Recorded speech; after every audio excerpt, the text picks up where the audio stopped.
มีมาสปะเป็นอ้วกอ้วหันตาลายของตีเกยมักนะ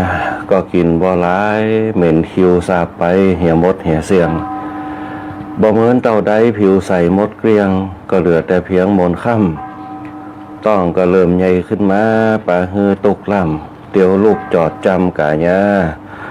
เจ็บหลังกังกัดอึดอัดแต่นะยามนอนนั่นก้าไงตึงบ่ได้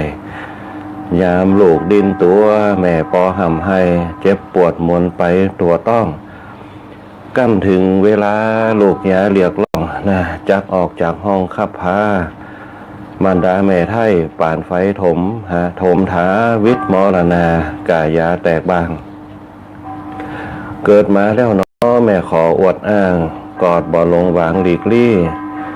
เลือดอกผสมเป็นนมแม่นี่เลือดอกผสมเป็นนมแม่นี่โป่งปั่นแก่เจ้าเหลียวไว้แม่เฝ้าฝูงฟักหักลูกเหลือไผจะไปทางใดตึงบ่ห่างเจ้าลูกใหญ่ขึ้นมาแม่เริ่มป้อนเข้ากล้วยหวานจานเอาเข้ามั่มซักผ้าซักครัวแต่งตัวอาบน้ำแม่นั่นเนี่ยได้กูอันกอมลูกน้อยนะคือได้รับฝันวอนเทพเทวันคุ้มของลูกลาส่งเข้าห้องเฮียนนะมันเพียรเก่งกล้าคือมีปัญญาวุฒิใครได้อันใดก็บ่เคยแม่บ่เคยจินะเสาะหาส่งฮือทันทีหวังฮือลูกนั่นได้มีสุขขีฮือเป็นคนดีสืบไปภายหน้าลูกได้เนี่ยการนะเจริญทำงานก้าวหน้านะตัวแม่นี่กาก็ยิ้มบาเป้าบาตานนะรสหวานยามริมนะแม่จักส่งฮือกินล้ำตัวของลูกนี่บ่ได้สลัมนะจักขอกระทำความดีตอบสายน้อมกายวาจาวันทาหวาดไวกตัญญูไปบ่ละนะกั้นถึงเวลาจักเป็นสังฆะนะจักบวชตอบสายแทนคุณของแม่นั่นบ่ได้หายสูญนะลูกจักแทนคุณจากนี่ไปหน้าพญาปัญญายังบอกแก่กาจึงขอวางลายังพักจบข่าวก่อนตอนนี้แต่ตักขอจบเต่าอีโป่งวางหักของโลกนั่นบอกเคยจืดจางนะขอจบโป่งวางสุดเพียงเต่าอีสุดเพียงเต่าอีเต่านี่ก่อนเลยนายเฮยเจริญพรขอบคุณครับกำข่าวนะตังผู้บ่าวเมืองเจียงไฮ้นะเปิ้นใจน้ำแฝงเปิ้นฝากกำข่าวจากจังหวัดเจียงไฮ้นะมาฮือกับคณะสัตยาติโยมตังลำปางเฮาได้เปิ้นเฮาได้รับฟังกันนะฟังเตือเฮาก็ได้ตังข่าวตังลำปูนตังหือวิทยุเปิ้นเฮาว่าขึ้นสีขาวห้องนะได้เอามาหายมาเอามาเพื่อแพร่กันคือสีขาวตังด้อยรอห้องตังบ่อน้ำเสาห้องนะแล้วก็เอามาเผยแพร่ครับรายการวิทยุตังสทลำปางของเฮานะก็คือเป็นเครือข่ายกันนะโดยเฉพาะวิทยุธรรมะนะช่วงในยุคปัจจุบันตั้งแต่สถานีวิทยุสทลำปางของเฮาเริ่มต้นขึ้นมาปุ๊บก็จะมีสถานีวิทยุแต่ละตีแต่ละแห่งก็จะมีธรรมะนักขึ้นโดยเฉพาะเชียงใหม่เหล่าปูนนะเชียงไฮ้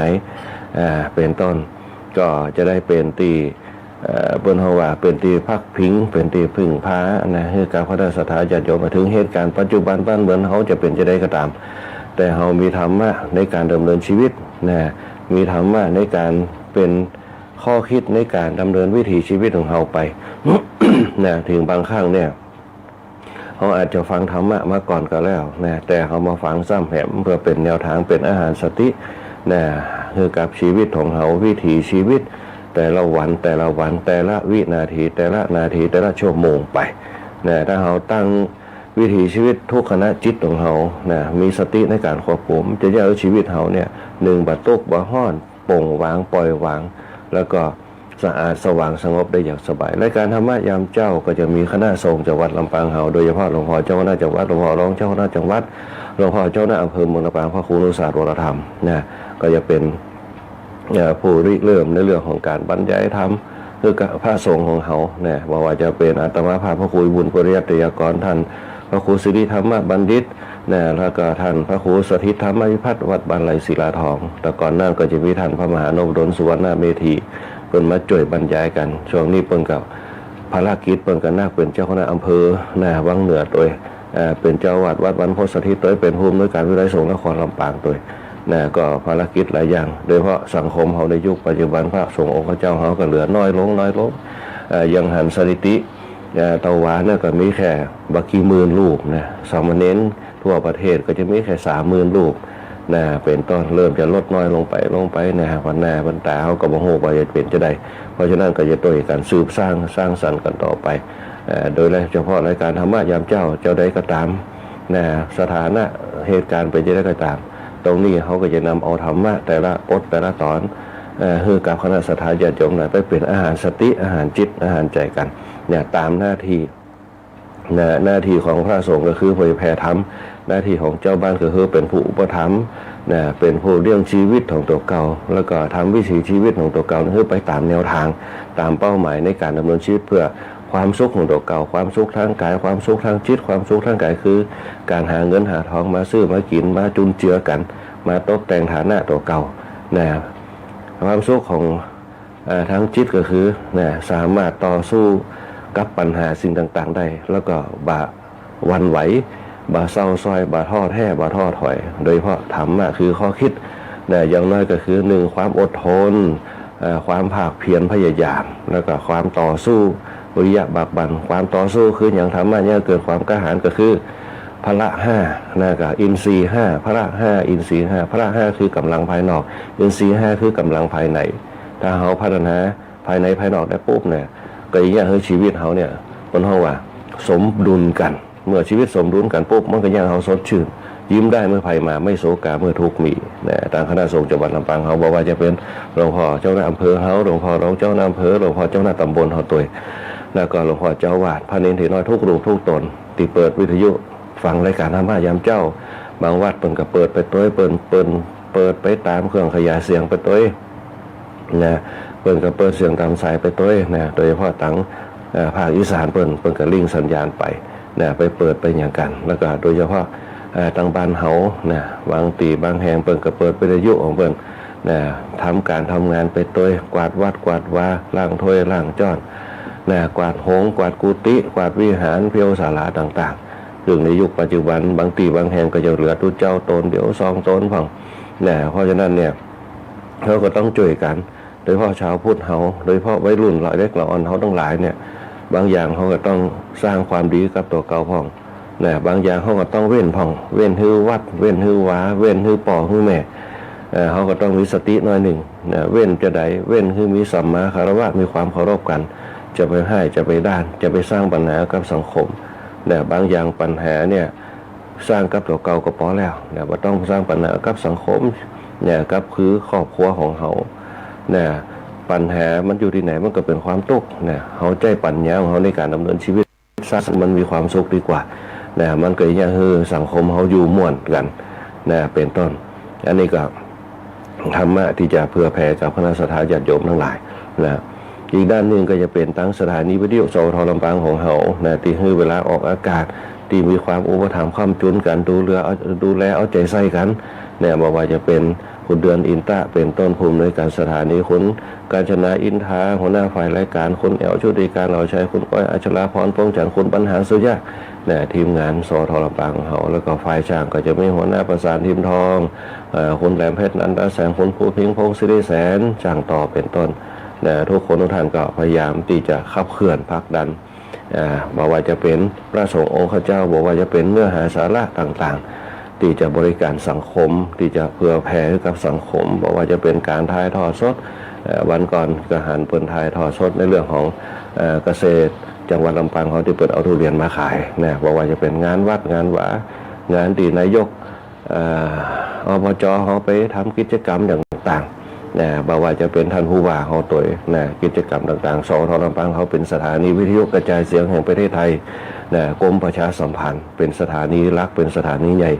เป็นสถานีของราชการที่จะบริการสังคมเพื่ออยู่กู้กับสังคมได้อันนี้เป็นต้น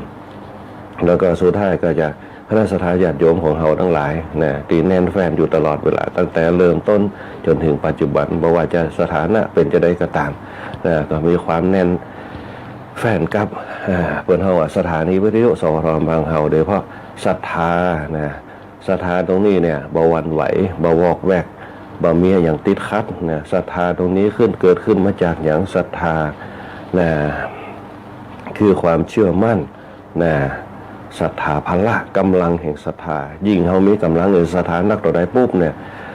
มันจะเนี่ยคือวิถีชีวิตเขาเนี่ยมีความแน่นอนชัดเจนมั่นคงอย่างเช่นเขามีความเชื่อมั่นมีความศรัทธาที่จะตื่นมันก็จะตื่นตามเวลาของมันโดยไม่ต้องใจนาฬิกาปลุกเขาเรียกว่าพลังภายนอกนะพลังแห่งความเชื่อเขาก็พักดันตัวเก่าลุกขึ้นมาล้างหน้าล้างตานึ่งเข้าเป่าไฟเสร็จเรียบร้อยปุ๊บกันล้อนะนึ่งเข้าเป่าไฟเสร็จปุ๊บล้อปุ๊บบางคนก็ไปกวาดขี้เหงื่อของบางคนก็เปิดวิทยุฟังไปตัวของนะอันนี้เป็นต้น เนี่ยเป็นห้องว่าสร้างพลังแห่งศรัทธาแห่งความเชื่อพอพลังศรัทธาแห่งความเชื่อปุ๊บมันก็เยอะเกิดเนี่ยคือเขาเนี่ย ตั้งมั่นแล้วก็ฮึกเหิม พอตั้งมั่นฮึกเหิมปุ๊บมันจะเกิดพลังในการขับเคลื่อน นะเหมือนกับเขาจะวิ่งเขาจะต้องจำสตาร์ทก่อนตั้งหลักก่อนเอาตีนขวายันไปตั้งหลังตีนหน้าก้าวเข้าไปนะเป็นห้องว่าวิธีที่เขาจะวิ่งเวลาเขาจะเดินก็เหมือนกันเขาต้องเริ่มยันซ้ายก่อนถ้าถนัดขวาก็ยันซ้ายถ้าถนัดซ้ายก็ยันขวาไปนะวิธีชีวิตเขาก็เช่นเดียวกัน นะถ้าเขาสร้างเป็นพฤติกรรมขึ้นมาได้ถ้าเขาสร้างเป็นนิสัยขึ้นมาได้มันก็จะเป็นพฤติกรรมติดตัวไปติดตามไปเพราะฉะนั้นเนี่ยเปิ้นจึงมีธรรมะเพื่อให้มันโอบอุ้มเอาไว้เพื่อบ่ให้มันเปิ้นเฮาว่าบ่ให้มันลืมก็ได้เพื่อบ่ให้มันขายออกไปก็ได้ให้มีความตั้งมั่นธรรมะจะเป็นตัวเช็คเขาอยู่ตลอดเวลามีความเชื่อมั่นมีความตั้งมั่นมีความอดทนมีความเพียรนั่นแหละคือธรรมะก็คือธรรมชาตินั่นแหละแต่ว่าเฮารวมเป็นหลักการแล้วก็กฎเกณฑ์กับตัวเฮาอันนี้เป็นต้นทุกคนก็มีธรรมะอยู่ในตัวเพราะฉะนั้นเนี่ยการดำเนินชีวิตเนี่ยถ้าคนเขาตั้งธรรมะตั้งหลักการเอาไว้ปุ๊บแล้วก็วางเป้าหมายเอาไว้วางวัตถุประสงค์เอาไว้แล้วก็วางเป้าหมายคนวิถีชีวิตเขาเนี่ยเป็นห้องวัตถุประสงค์แล้วก็เป้าหมายนักวิชาการจะพูดดีวัตถุประสงค์ก็คือฌานเป้าหมายก็คือยานฌานกับยานฌานก็คือกระแสเหมือนกับทุกท่านนั่งอยู่ทั้งเนี่ยฟังธรรมะไปตัวใจกระแสของตัวเก่าใจฌานจับเสียงทำงานไปตัวนั่นแหละคือฌานถ้าฌานเขาดีเขาทำงานไปตัวฟังไปตัวมันอย่าประมาท เนี่ยเพราะกระแสดีเนี่ยตั้งมั่นกระแสดีจะต้องมีสติเป็นตัวควบคุมกระแสดีจะต้องมีสัมปชัญญะเป็นตัวควบคุมนะฮะอันนี้ก็คือกระแสบนห้องว่าฌานก็คือกระแสเพ่งกระแสก็คือเพ่งฌานนะจิตฌานเนี่ยก็คือจิตเนี่ยเป็นตัวบนห้องว่าเป็นตัวขับเคลื่อนเนี่ยเพ่งกระแสจิตไปถึงเป้าหมายที่เขาจะทำ เหมือนเขามีกระแสจิตตั้งแต่เมื่อคืนว่าปู่เจ้าเขาจะลุกเนี่ยตั้งฌานเอาไว้ตั้งนาฬิกาปลุกบนห้องนาฬิกาปลุกจิตของเราเพราะนาฬิกาปลุกจิตของเขาปุ๊บมันมีเป้าหมายตื่นเจ้ามามันจะหู้จักของมันเองเพราะมันจะมีสติเป็นตัวควบคุมกึดได้เขาต้องตื่นมันอยู่ที่ไหนจิตมันจะปลุกให้เขาตื่นขึ้นคือญาณคือความรู้สึกนั่นแหละคือเป้าหมายพอถึงเวลาปุ๊บมันจะหู้เลยจะตื่นขึ้นมาปุ๊บแต่ถ้าคนเขาติดพฤติกรรมลังเลสงสัยนิวรณ์เข้ามาเกิดมันจะบิดขี้ข้าเดี๋ยวบางคนก็ขาบไปก่อนเดี๋ยวสักกรรมก่อนก็ตื่นนั่นนิวรณ์เข้ามาครอบงำพอเข้ามาครอบงำปุ๊บมันก็ติดนิสัย พอติดนิสัยปุ๊บเนี่ยมันก็จะเปลี่ยนพฤติกรรมเดี๋ยวสักกรรมก่อนขอสักน้อยบางคนเนี่ยจะตื่นขอสักน้อยเดี๋ยวกันลามไป6 โมงนั่นแหละถ้าเขามีกระแสฌานกับกระแสญาณที่ดีปุ๊บตั้งเป้าหมายตั้งวัตถุประสงค์เอาไว้ไปตามเป้าหมายไปตามวัตถุประสงค์มันย่อมไปสู่ผลสำเร็จแบบนั้นเหมือนกับเขาจะไปกรุงเทพเขาจะเดินทางไกลเขาตั้งเป้าหมายไว้เขาไปถึงปุ๊บเนี่ยเขาเริ่มไปปุ๊บเดินทางไปปุ๊บไปถึงปุ๊บที่เขาบอกแวะไหนโดยเฉพาะแวะซื้อของซื้ออย่างที่เขาชอบตามกิเลสของเขามันก็ไปถึงจ้าแต่ถ้าเขาแวะเข้าห้องน้ำเขาอย่างแล้วก็ไปปุ๊บมันก็ถึงเร็วแต่ถ้าบอกแวะไหนเลยยิ่งถึงเร็วขึ้นไปครับนั่นแหละคือตั้งกระแสฌานกับญาณเอาไว้คือมันเป็นเขาว่าคือมันเป็นกระแสที่ตรงตั้งมั่นแล้วมันจะบรรลุเป้าหมายแต่ละวันไปเหมือนกับแต่ละวันเขาสร้างความสุขวันนี้เขาจะสร้างความสุขหนึ่งเขาจะวางเปิ่นว่าเขาจะวางใจเป็นกลาง เขาจะทำใจมาให้ปัญหาต่างๆเข้ามาลุมเล่าเขาจะต้องแก้ปัญหาทุกอย่างด้วยสติของเขามีอย่างปุ๊บก็ยิ้มได้เมื่อภัยมาไม่โศกาเมื่อทุกข์มีอาตมาภาพจำกรรมของรัชกาลที่9ของเขาเปิ้นว่าไว้ปุ๊บวันเนี่ยปัญหาเปิ้นนักเพราะปัญหาเปิ้นเห็นความทุกข์ของประชาชนเป็นความทุกข์ของเปิ้นเปิ้นก็ตั้งปณิธานเอาไว้ใจดีสู้เสือแต่ละวันแล้วก็แก้ปัญหาด้วยปัญญาเพราะฉะนั้นเนี่ยพระบาทสมเด็จพระเจ้าอยู่หัวรัชกาลที่9ของเขาเปิ้นจึงมีพระปรีชาญาณอยู่ในตัวเพราะเปิ้นมีธรรมะถึง10ข้ออยู่ในตัวเปิ้นธรรมะอยู่ในตัวเปิ้นเฮาว่าทศพิธราชธรรมทศพิธราชธรรมเนี่ยเปิ้นมี10ข้ออยู่ในตัวเปิ้นเลยทศพิธราชธรรมทศพิธราชธรรมเนี่ยแต่ละบทแต่ละตอนเนี่ยมันจะมีสิ่งเรื่องศีลไปบ่ปนทศพิธราชธรรมเนี่ยมันจะมีเรื่องศีลเรื่องระเบียบวินัยไปบ่ปนไปบ่ปนเลยเพราะจะต้องมีในเรื่องของเปิ้นจะมีหลักการของเปิ้นเปิ้นห้องว่าจะมีหลักการของเปิ้นไปเลยจะมีหลักการของเปิ้น10ข้อนักเหลือเฮาก่อนของเฮานี่ก็จะมีแค่ว่ากี่ข้อธรรมะของอุบาสกธรรมะของอุบาสกก็มี1มีความศรัทธา2ก็คือมีศีล3ก็คือบ่ถือมงคลตื่นข่าว4ก็ทำบุญในพระพุทธศาสนา5บ่ทำบุญนอกเขตพระพุทธศาสนาแต่พระเจ้าอยู่หัวเขามีถึง10ประการด้วยกันก่อนทศพิธราชธรรมมีอย่างพ้อง1มีทาน2มีศีล3บริจาค4อาชวะ5มัทวะ6ตบะ7อโกฏะคือบ่โกรธ8อวิหิงสาบ่เบียดเบียนไผ9ขันติ10คือบ่ทะเลาะวิวาทกับไผบ่เบียดเบียนไผบ่มีทิฏฐิมานะกับไผบ่วางใจเป็นกลางเป็นต้นทานก็คือเสียสละทุกอย่างสงเคราะห์ศีลก็คือสำรวม5เสียสละบริจาค6ซื่อสัตย์สุจริตซื่อตรง5เนี่ยมีความอ่อนโยน6อดทน7ระงับความโกรธได้8เนี่ยบ่ทำร้ายไผบ่เบียดเบียนไผ9อดทน10ยึดมั่นในความเที่ยงธรรมอันนี้เป็นต้นเนี่ยในความเป็นทศพิธราชธรรมพระเจ้าอยู่หัวรัชกาลที่9เปิ้นตั้งเอาไว้ธรรมะของพระราชา10ประการจะมีอยู่ในตัวเปิ้น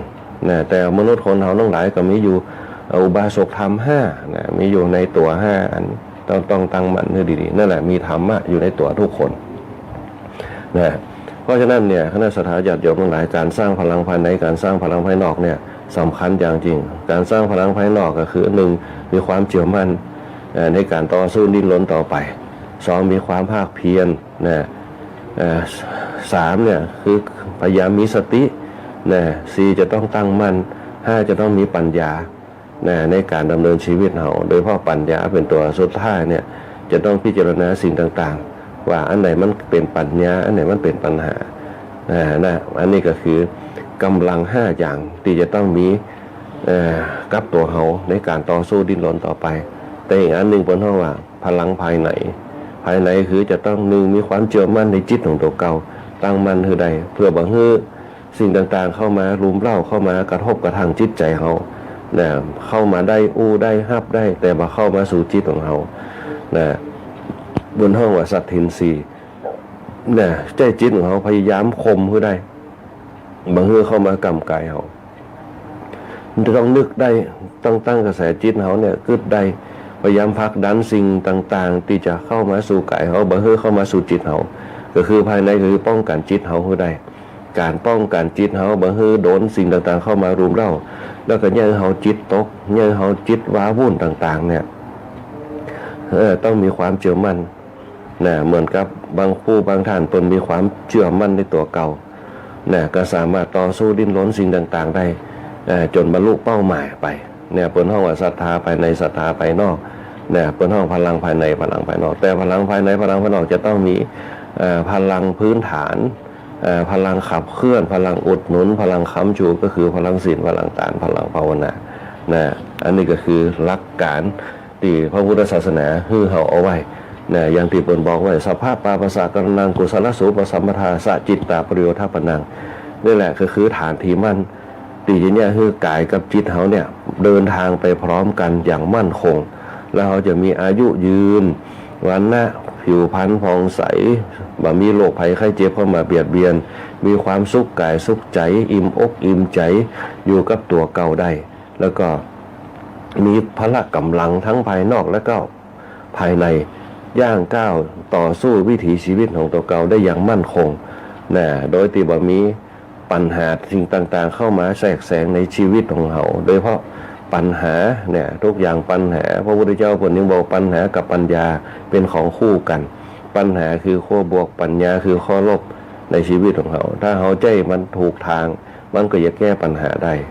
นะอันนี้เป็นต้นจะต้องใจสติปัญญาเพราะฉะนั้นเนี่ยคณะสัตยาติโยมหลายธรรมะก็คือเป็นเพราะว่าวิธีการเตือนสติเขาเนี่ยเป็นเนี่ยอย่างคนแก่เขาเวลาไปวาดปุ๊บเนี่ยเปิ่นไปเนี่ยใส่ขันศีลขันธรรมเนี่ยขันโดยเฉพาะขันธรรมที่เขาได้ยินกันขันศีลขันธรรมเนี่ยขันศีลเสร็จปุ๊บเนี่ยเปิ่นจะใส่ขันเข้าเนี่ยขันศีลขันเข้าแล้วก็เปิ่นจะฟังธรรมเปิ่นจะวาง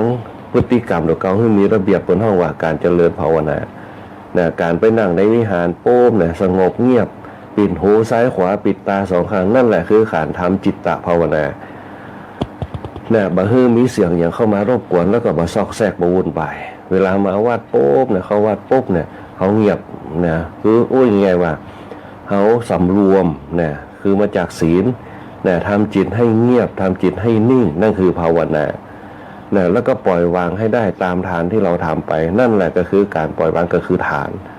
เขาจะได้อารมณ์ภายในไปเพราะน้องแกเขาเวลาไปวาดปุ๊บเปิ่นมีสติเปิ่นมีจิตคิดจะอีเปิ่นที่มีความสุขที่เนี่ยเปิ่นมีอายุนักมีอายุยืนบ่มีโรคภัยไข้เจ็บเข้ามาเบียดเบียนยกเว้นว่าสภาพภายนอกที่เปิ่นได้ทำงานมาบางคนเป็นคนเฒ่าแก่ปุ๊บที่ผ่านชีวิตมาเยอะหาบน้ำพ่อง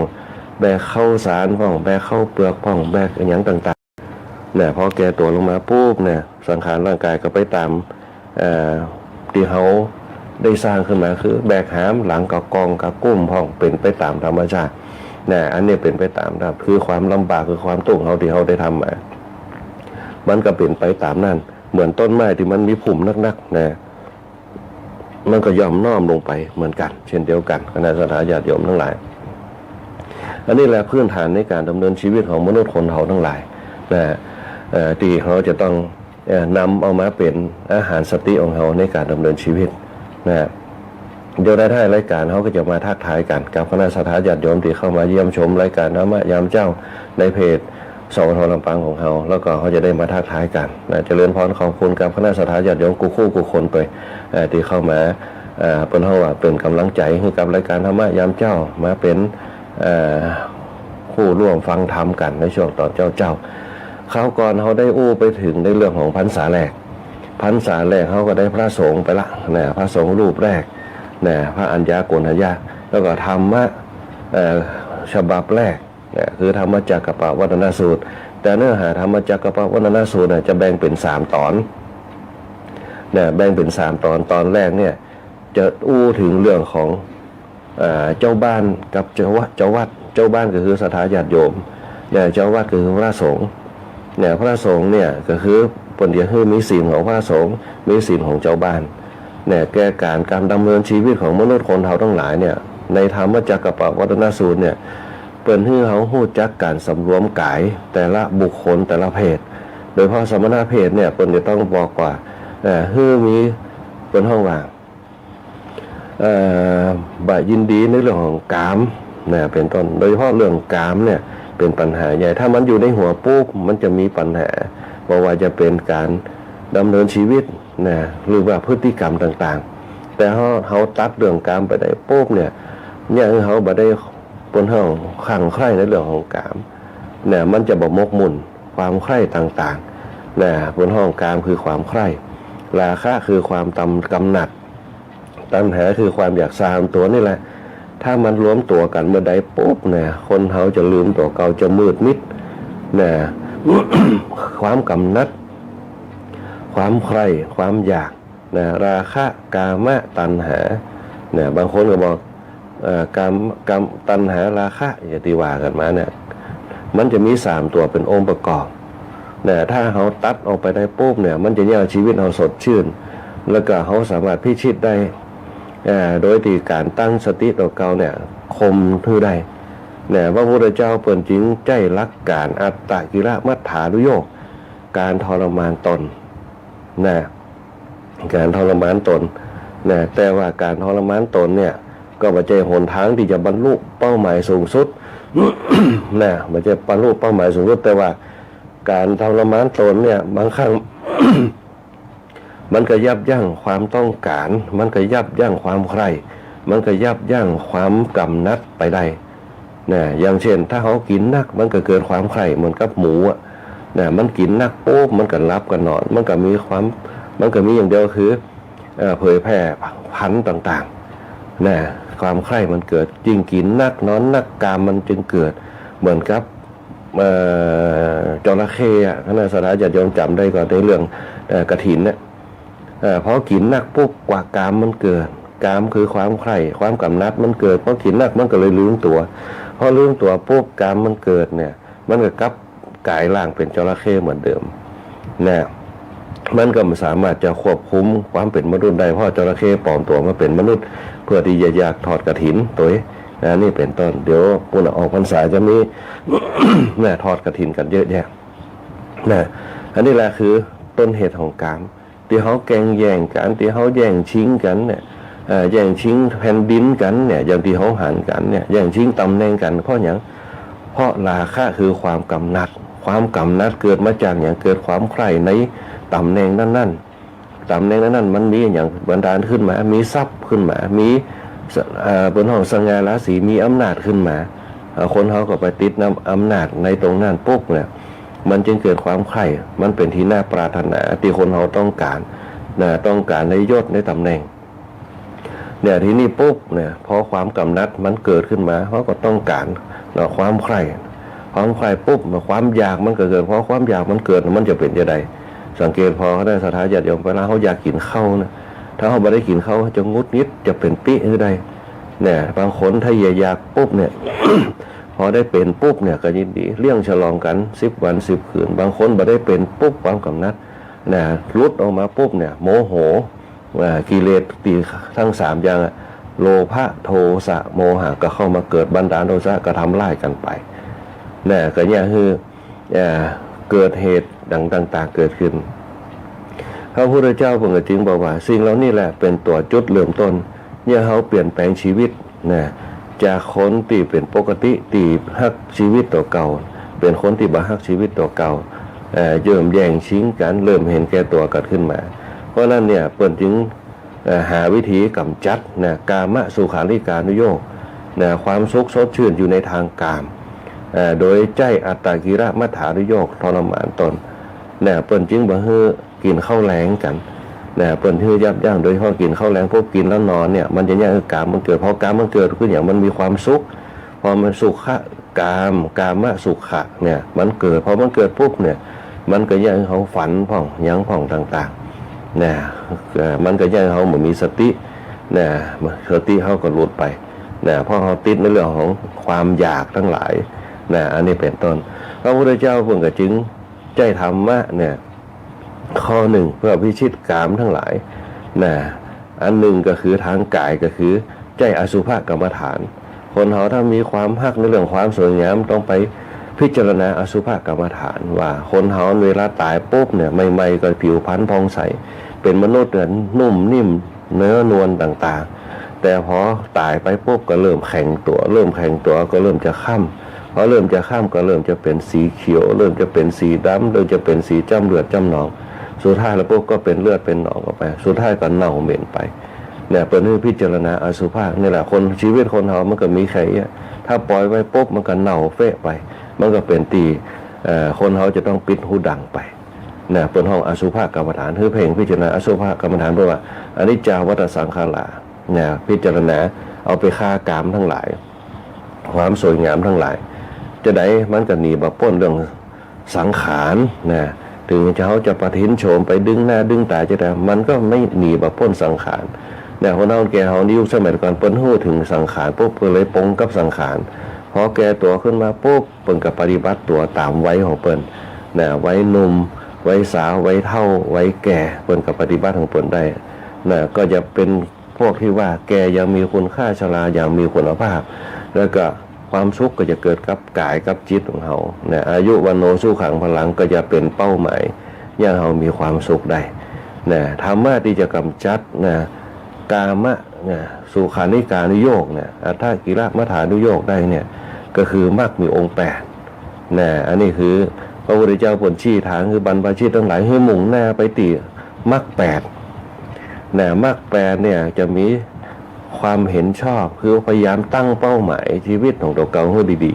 ๆนะทุกวันนี่ยังที่อาตมาภาพได้เคยอู้กับพระศรัทธาญาติโยมทั้งหลายว่าเขาจะต้องดำเนินชีวิตด้วยมรรค8ให้ดีถ้าเขาบัดดำเนินชีวิตมรรค8ให้ดีปุ๊บมันจะเกิดความบุ่นวายโดยเพราะสังคมในยุคปัจจุบันยิ่งพระสงฆ์เขาเนี่ยเป็นห้องพลังสงฆ์เขาก็เริ่มจะลดน้อยลงไปในเรื่องของความคิดความอ่านของคณะศรัทธาญาติโยมแต่ถ้าเขาคิดไปเลยว่าหนึ่งคำว่ารัตนะคือความศรัทธาในรัตนะเนี่ยมันจะเป็นสัมมาทิฏฐิคือความเห็นชอบความเห็นดีคืออริยสงฆ์ทั้งหลายอย่างที่บอกเอาไว้ว่าคำว่าสงฆ์เนี่ยจะเป็นอริยสงฆ์ที่บรรลุมรรคผลนิพพานได้แต่คำว่าภิกษุก็คือสมมติสงฆ์ทั้งหลายถ้าเขาแยกเป็นเนี่ยนั่นแหละก็คือสัมมาทิฏฐิเขาแยกเป็นว่าภิกษุก็คือเหมือนปุถุชนทั้งหลาย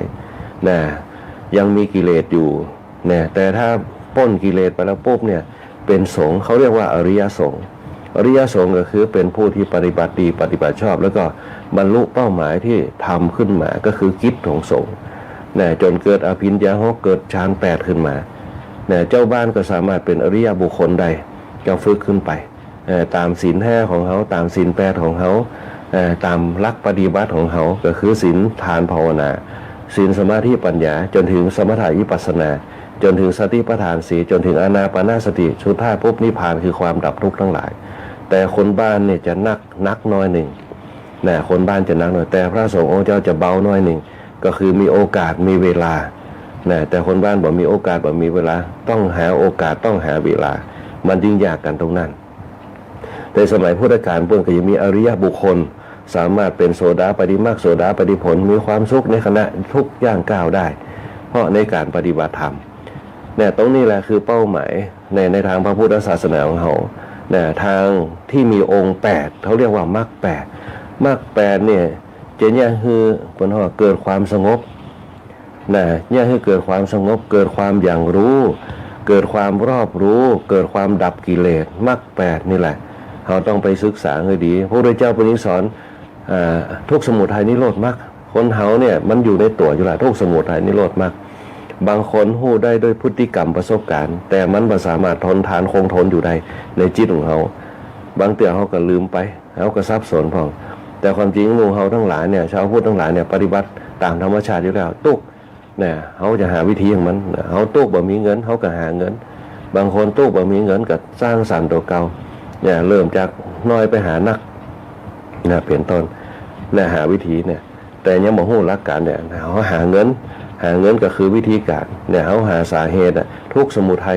คือหาสาเหตุนี่เราคือความดับทุกข์พอทำงานแล้วได้เงินมาปุ๊บเนี่ยคือความดับทุกข์เขาได้เงินมาซื้อกินอย่างนั่นแหละคือหนทางเขากระทำไปจนเป็นพฤติกรรมแต่เขาจะได้ให้มันมั่นคงแต่ถ้าคนมีธรรมะเยอะๆปุ๊บเนี่ยจะมีความมั่นคงจะตั้งมั่นจะมีหลักการเนี่ยจะมีวิถีชีวิตจะใดก็จะอันเนี่ยเปิ้นเฮาว่าวิถีชีวิตที่คนมีธรรมะเปิ้นจะควบคุมตัวเก่าได้เนี่ยเขาจะต้องเป็นคนที่มีสติมีอย่างก็ต้องพิจารณาต้องถือหาเหตุหาผลบ่ได้เอาหลักของไล่เหตุผลขึ้นมาใส่แล้วก็ไล่ปัญญาเข้ามาใส่นั่นแหละคือหลักการในทางพระพุทธศาสนาของเขาเปิ้นเฮาว่าสัมมาทิฏฐินะแล้วก็ใจอริยสัจ4เนี่ยเป็นข้อวิจัยวิเคราะห์ต่างๆหลักแห่งอริยสัจ4คือหลักเหตุแล้วก็หลักผลแต่ถ้าคนเขามีแม้แต่ฝรั่งเนี่ยเปิ้นยังเอาหลักการเหตุผลไปใจในการวิเคราะห์วิจัยต่างๆ แต่เปิ้นบ่ได้ว่าอันเนี้ยมันจะเป็นธรรมะของพระพุทธเจ้าแต่พระพุทธเจ้าเขาคิดค้นเอาไว้ก่อนแล้วเนี่ยท่านลองไปพอด้วยงานวิจัยต่างๆงานวิเคราะห์งานวิจัยเนี่ยก็มาจากหลักการของพระพุทธเจ้าเขานี่แหละเนี่ยหนึ่งคืออย่างเนี่ยเป็นห้องสวอตคือหาปัญหาทุกอย่างปัญหาอุปสรรคเนี่ยมาจากพระพุทธเจ้าเขานี่แหละแต่เขาคิดมาที่หลังมาได้พระพุทธเจ้าเขาดำเนินการว่า2,568 ปีเนี่ยอริยสัจสี่เนี่ยเกิดขึ้นมาลองคิดพอกี่ร้อยปีเนี่ยกี่พันปีเนี่ยหลักแห่งอริยสัจสี่แต่มนุษย์คนทั้งหลายเนี่ยเอามาลักเป็นหลักการวิเคราะห์วิจัยวิทยานิพนธ์ลองไปพอด้วยหลักแห่งเหตุผลนั้นต้องไปหามาหนึ่งวิเคราะห์ก่อนเนี่ยสาเหตุก่อนเนี่ยหนึ่งวิเคราะห์มันเกิดขึ้นมาแล้วเขาจะทำโครงงานวิจัยกันเขาจะต้องตั้งหัวข้อมันขึ้นมาก่อนเนี่ยตุกเนี่ยหัวข้อของมันละเนี่ยลองไปเกิดพอสมุทัยคือสาเหตุตั้งหัวข้อขึ้นไหมตั้งสาเหตุขึ้นไหมเนี่ยหัวข้องานวิจัยต่างๆเนี่ยเป็นเพราะว่าหาสาเหตุเนี่ยหาข้อดับทุกข์เนี่ยหาข้อเป็นเพราะว่าข้อกำหนดของมันงานวิจัยต่างๆสุดท้ายพวกหนทางที่เขาจะเนี่ยหัวข้อวิจัยมันแล้วก็สรุปผลออกมาเป็นต้นเนี่ยหลักของนักวิทยาศาสตร์หรือว่านักวิชาการชาวต่างชาติเหมือนกันเปิ่นเอามาคิดหลักของ PDCA ก็เหมือนเดียวกันเราไปพอได้หลักของ PDCA ก็ใจหลักของพระพุทธเจ้านี่แหละสุดท้ายแล้วปุ๊บเนี่ยหนีมาป้นเรื่องมรรค8พระพุทธเจ้าเนี่ยเปิ่นใจมรรค8เป็นหนทางชาวพุทธทั้งหลายเนี่ยธรรมะของเขาเนี่ยเป็นธรรมะที่เป็นอมตะธรรมมรรคมีองค์8เนี่ยหนึ่งสัมมาทิฏฐิถ้าคนเขาถ้ามีความเห็นดีเป็นงามพวกมันจะอยู่ร่วมกันยังมีความสุขแม้แต่ธรรมะนาวาวังเนี่ยของพระเจ้าอยู่หัวรัชกาลที่10เนี่ยเพิ่นเขียนไว้เนี่ยโดยเฉพาะเพิ่นรณรงค์ในเรื่องของอย่างเนี่ยที่เพิ่นล่าสุดเนี่ยที่พระราชินีเขาเพิ่นจะเน้นเรื่องสัมมาทิฏฐิสัมมาทิฏฐิคือความเห็นชอบเห็นดีเห็นงามเห็นความคิดร่วมกันไปด้วยกันมีบางครั้งเขาอาจจะมีความคิดต่างกันแต่เขามันมีความคิดเห็นตรงกันกระจูนเข้าหากันบางครั้งมันอาจจะเป็นปฏิปักษ์ต่อกันในความคิดเห็นแต่เขานำเอามาสร้างสรรค์ร่วมกันมันเกิดความคิดเห็นร่วมกันอันนี้สนับสนุนอันนี้สนับสนุนนี่มันบดีนะอันนี้มันเป็นจะอี้นะเอามามีความคิดเห็นร่วมกันโดยปราศจากมิจฉาทิฏฐิคือความเห็นผิดเป็นจริงใจคำว่าสัมมาทิฏฐิพอมีสัมมาทิฏฐิเกิดขึ้นมาปุ๊บเนี่ยอันอย่างก็ตามมันก็จะประสบความสำเร็จแม้แต่ธุรกิจแม้แต่การดำเนินชีวิตในประเทศชาติมันก็จะประสบความสำเร็จมีความคิดเห็นร่วมกัน เขาลองสังเกตพอประเทศไทยเขาเนี่ยที่อย่างมาเป็นเมืองขึ้นของต่างประเทศเขาลองคิดแต่คณะสถาญาติโยมไหนเพราะพวกเขามีสัมมาทิฏฐิร่วมกันพอเวลามีปัญหาขึ้นมาปุ๊บเขามีความคิดร่วมกันแก้ปัญหาเขามีการช่วยเหลือกันมีหลายอย่างที่เขามีสัมมาทิฏฐิแม้แต่วัดด็อกที่ว่าดูแลเนี่ยสัตว์อย่างต่างๆสัมมาทิฏฐิร่วมกันแต่ว่าสำคัญที่สุดเขาจริงเนี่ยคือธรรมะเนี่ยคงทนอยู่กับหมู่เฮาทั้งหลายได้จะได้โดยเฉพาะระดับอ่อนวัยรุ่นในยุคปัจจุบันเนี่ยในวันข้างหน้าที่เปิ้นบอกว่าศีลธรรมไม่กลับมาโลกาจะวินาศโลกแตกทั้งหลายเนี่ยมันต้องขึ้นอยู่กับบ้านละเจ้าบ้านจะต้องดูแลกันถ้าเจ้าบ้านบ่ดูแลกันพวกบ่ส่งเสริมกันพวกมันก็จะเป็นที่วันหน้าเปิ้นห้องศีลธรรมไม่กลับมาโลกาจะวินาศศีลธรรมมันคืออย่างศีลธรรมคือการสำนึกมีจิตสำนึกมีความคุ้นคิดมีจิตสำนึกมีความกตัญญูกตเวทีต่อบุพการีต่อสถานที่ต่อเชื้อชาติตรงนี้เป็นต้นยิ่งโดยเฉพาะในยุคปัจจุบันเรื่องตุเจ้าเขาดังขึ้นมาพวกเขาก็จะมีความอย่างต่างๆแต่ถ้าเขายึดมั่นในคำว่าพระสงฆ์มันก็ย่อมมีพระสงฆ์อยู่ถึงไปมีพระสงฆ์ปุ๊บเจ้าบ้านเขาก็ต้องเอาธรรมะไปเป็นแนวทางบอกว่าหน่วยงานต่างๆเอามาเป็นแนวทางเพื่อให้เป็นแนวทางให้เรื่องหัวข้อธรรมะในการดำเนินชีวิตคณะสถาญาติโยมโดยเฉพาะมากมีองค์8เนี่ยยังตีตั้งราชการตั้งในพระราชวังเปิ่นตั้งมาแค่ข้อแรกมรรค8เนี่ยข้อแรกสัมมาทิฏฐิข้อที่2สัมมาสังกัปปะข้อที่3สัมมาวาจาข้อที่4สัมมากัมมันตะข้อที่5สัมมาอาชีวะข้อที่6สัมมาวายามะข้อที่7สัมมาสติข้อที่8สัมมาสมาธิ นะอันที่หนึ่งก็คือเห็นดีนะคิดดีนะเจรจาดีการงานดีเลี้ยงชีพดีพยายามดีนะสติดีสมาธิดีตั้งใจดีเนี่ยจะระลึกดีตั้งใจดีเอาหัวข้อตรงเนี้ยมาใจ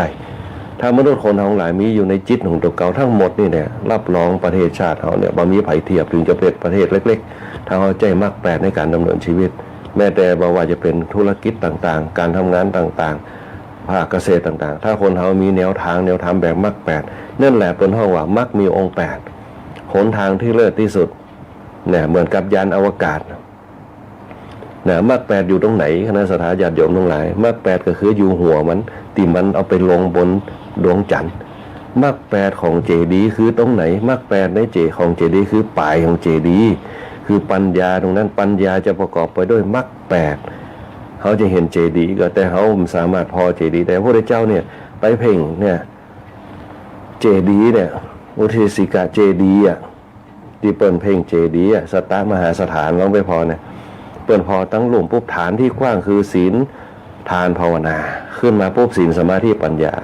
แล้วก็ไปเจดีย์คืออย่างนิพพานประกอบไปด้วยมรรคมีองค์แปดตรงนั่นแหละสำคัญที่สุดนะสถาญาติโยมถ้าคนเรามีมรรคมีองค์แปดปุ๊บเนี่ยมันจะยกระดับตัวเก่าพ้นจากสภาวะทุกข์ทั้งหลายเห็นคนอื่นด้วยก็เฉยๆมีคนอื่นมาด่าเขามาว่าเขาอย่างพระพุทธเจ้าเนี่ยว่าสงสารนั่นนะบุคคลผู้หลงโลกเนี่ยอย่างนางจินจมานวิกากรรมพระเทวทัตพระพุทธเจ้าเพิ่นมีมรรคแปดอยู่ในตัวเพิ่นมีฌานเต็มเปี่ยมมันก็เลยเนี่ยคือตัวเปิ้นพ้นที่มีปัญญาเนี่ยจะบรรลุตัวลงไปกับปัญหาเปิ้นห้องว่าบุคคลผู้ติดห่วงบุคคลผู้ติดบ่วงเปิ้นมีมรรคแปดอยู่ในตัวเพราะฉะนั้นเนี่ยในเรื่องของธรรมจักรปวัตนสูตรเนี่ยเปิ้นจะอู้ถึงเรื่องตอนแรกจะอู้ถึงเรื่องมรรคมีองค์แปดเป็นตัวทำลายกำแพงแห่งกามทั้งหลายคณะสัตยาติโยมทั้งหลายตอนที่สองนี่จะอู้ถึงเรื่องตัสรู้เอาอริยสัจสี่มาวิเคราะห์ให้ละเอียดขึ้นมาเลยเรื่องของความทุกข์ความสมุทัยนิโรธต่างๆที่เขาได้อู้กันไปอย่างที่บอกเอาไว้ว่า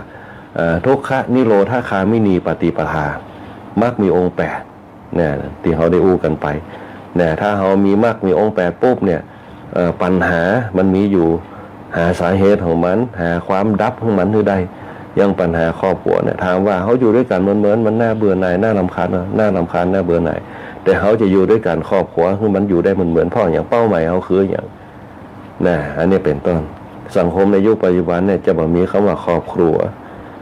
บางครั้งคำว่าครอบครัวเนี่ยที่อย่างครอบครัวถึงแตกแยกเพราะเขาบอกมีธรรมะแห่งครอบครัวมันจะเลยเกิดปัญหานักที่สุดคือครอบครัวแตกแยกปัญหาตรงนี้ในยุคสมัยแต่ก่อนนี้อย่างครอบครัวมันอยู่ด้วยกันได้ปู่ย่าตายายอยู่ด้วยกันได้จนเฒ่าจนแก่แต่ประเดี๋ยวนี้หลวงพ่อเนี่ยหายากน้อยนักแล้วก็เปอร์เซ็นต์น้อยตัวที่อยู่ด้วยกันแบบจนถึงเฒ่าถึงแก่ในยุคใหม่นี่นะฮะยุคใหม่เนี่ยอันนี้คือรักธรรมเขาบอกมีพูดจักแต่ว่าครอบครัวแต่ครอบไม่เป็นครัวเรือนเขาเขาครอบบ่เป็นครัวเรือนก็คือไปในบ้านเขา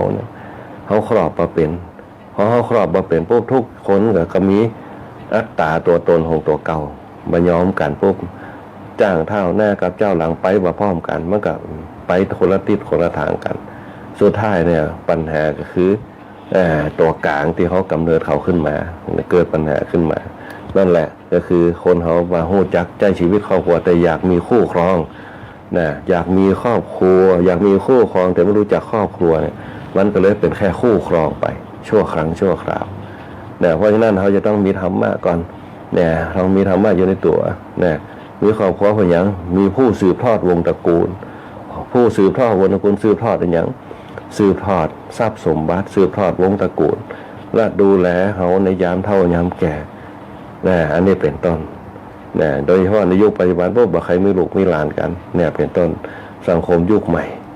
เขาจะต้องไปตามธรรมชาติของมันถ้าเขาฝืนธรรมชาติปุ๊บต่อไปในวันข้างหน้าปุ๊บเขาก็จะบ่เหลืออันอย่างแม้แต่ขนบธรรมเนียมประเพณีนั่นแหละอันนี้ก็คือพระพุทธเจ้าเป็นพิจารณาในเรื่องของ ในเรื่องธรรมะหัวข้อธรรมต่างๆแล้วก็เป็นชี้แจงเรื่องอริยสัจสี่ในตอนที่3เนี่ยเปิ้นพิจารณาถึงเรื่องของการตรัสรู้ของเปิ้นการตรัสรู้ของเปิ้นเนี่ยมีรูปลักษณะจะใดตีตรัสรู้ขึ้นมาโดยเฉพาะการตรัสรู้ของพระพุทธเจ้าเนี่ยพระพุทธเจ้าทรงชี้แจงว่าตีห้องว่าตรัสรู้นั่นเนี่ยเป็นก็คือต้องเป็นหู้ในลักษณะจะใดที่เป็นการตรัสรู้ต้องมีลักษณะที่เป็นห้องว่าความหู้ตีพุทธขึ้นมาว่าเนี่ยตุกแล้วก็กำหนดขึ้นมาเป็นหู้ที่พุทธขึ้นมาว่าตุกเนี่ยสิ่งที่ควรกำหนดหู้เป็นหู้ที่พุทธขึ้นมาว่าตุกนั่นน่ะตีได้กำหนดหู้แล้วเขาละหู้ละตุกเขาหู้ละแล้วพุทธขึ้นมาเห็นว่าสาเหตุของมันเนี่ยตีเนี่ยคือมันเกิดเนี่ยคืออย่างเป็นห้องสมุทัยเหตุทำให้เกิดทุกข์เป็นความหู้ที่พุทธขึ้นมาสาเหตุของมันคืออย่างเขาหัวเขาตุกเนี่ยอย่างเช่นเขาตุกเจ็บหัวเข่าเนี่ยสาเหตุมันมาจากอะไรอย่างแต่ว่าอาจจะไปกินแกงหน่อไม้กะอาจจะไปกินไก่กะเนี่ยสาเหตุของมันตรงนี้เป็นต้นต่อไปเขาก็โหแล้วปุ๊บเขาบากินเขาบากินปุ๊บมันก็บาดเจ็บตุกมันก็หายไปความโหที่ผูกคือว่าเป็นสมุทัยเปิดจะให้เขามีสติอยู่ตลอดความตุกของเขาคืออย่างในการนั่งสมาธิเจ็บหัวเขา2วุ่นวายอยู่อันนี้คือเรื่องวุ่นวายนี่สำคัญนั่งโป๊บยังบะมันแต่เพราะเขาปล่อยวางไม่ได้เขาแยกบ่เป็นแยกความตุกต่างๆบ่เป็นจิตใจมันก็เลยว่าบุญสังเกตเพราะถ้าจิตใจเขาว่าวุ่นไปนั่งสมาธิใหม่ๆกว่าจะได้เขาต้องปล่อยให้ได้ก่อนแล้วก็ยินดีกับสมาธิยินดีกับความว่างเปล่ายินดีกับเวลาว่างที่เขาจะไปตรงนั้นถ้าเขามีความยินดีปุ๊บความตั้งมั่นเขาไม่ต้องไปกำหนดนั่งเป็นครึ่งชั่วโมงนะนั่ง1 นาทีก่อนจับเวลา1 นาที2 นาที3 นาทีก็ว่ากันไปมีความคิดที่ผุดขึ้นมาเป็นห้องว่ามโนจิตคิดขึ้นมาพูดขึ้นมาเขาหาความดับทุกข์ขึ้นมาเจ็บหัวเข่าก็เขาก็เริ่มว่ากันไปมันเจ็บแน่นอนหนังหัวเข่านั่งเหมือนเป็นเน็บเป็นชาแต่เป้าหมายเนี่ยพอเขาได้ปุ๊บเนี่ยมันจะยินดีกับมันเหมือนกับคนน้องแก่เขาที่เป็นบอกว่าอาบน้ำร้อนมาก่อนมันเป็นเพราะว่าอดเปรี้ยวไว้กินหวานเนี่ยที่มันเกิดขึ้นมาพอมันผ่านมาแล้วปุ๊บมันจะชินบางคนนั่งสมาธิคนน้องแก่เขาใหม่ๆเหมือนเดียวกันหมดพอเมินไปอย่างคนน้องแก่คนนั่งสมาธิได้นั่งผ้าเปียกกันนั่งได้เอาผ้าขาวปกตักเหี้ยนั่งกันเดียวได้แต่เขาอย่างถึงวุ่นวายดิ้นไปดิ้นมาดิ้นไปดิ้นมาเพราะเขายังหาทางดับทุกข์มาได้เขากำหนดเข้าไปสาเหตุของมันพุทธขึ้นมานึกจึงอยู่ตลอดเวลาจนในที่สุดกำหนดด้วยสติของตัวเก่าได้ถ้าเขาได้ได้อีปุ๊บเขาก็ได้ความรู้เขาจะได้ความหู้บนห้องว่าญาณญาณที่หู้ว่ามันเป็นสภาวะของมันเขาจะได้ความหู้ล่ะนี่แหละคือสภาวะของมันล่ะนั่งปุ๊บมันจะมีเจ็บหัวเข่ามีความรู้ที่จะห้องว่าญาณ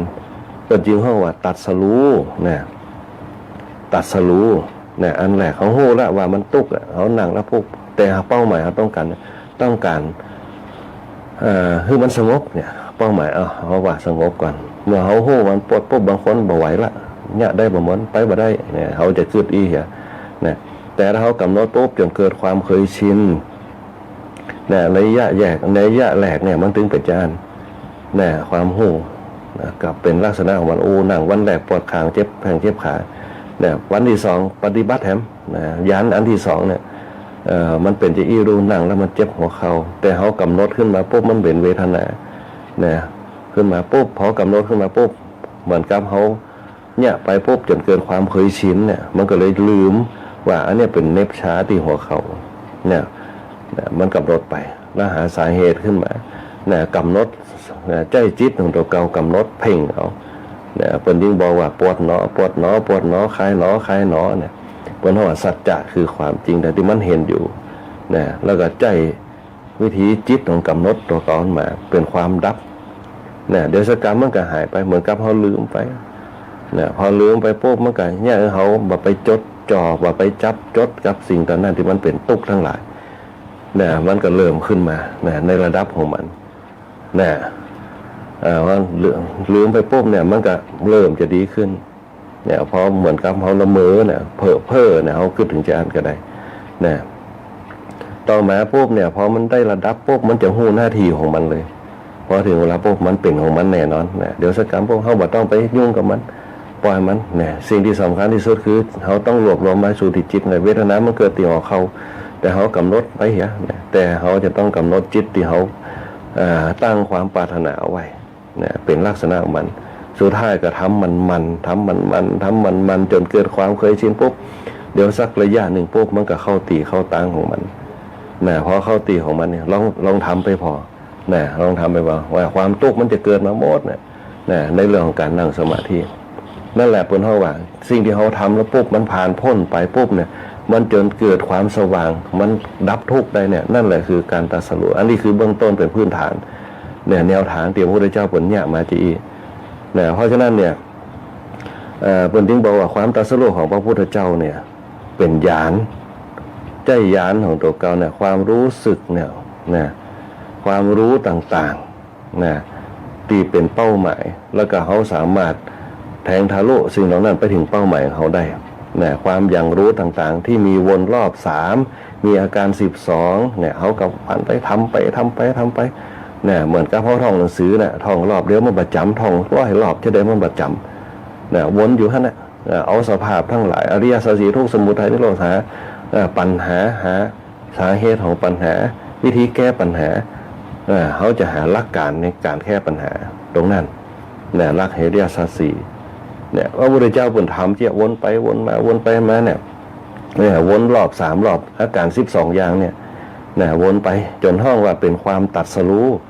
ด้วยความช่ำชองต่างๆจนนี้ปัญญารู้แจ้งเห็นจริงเนี่ยจึงเรียกว่าพุทธะเป็นผู้ตรัสรู้เนี่ยเป็นห้องว่าผู้ตรัสรู้นะหรือถ้าจะห้องว่าเป็นปัญญาของพระพุทธเจ้าเขาเป็นโพธินะแปลว่าความตรัสรู้ก็ได้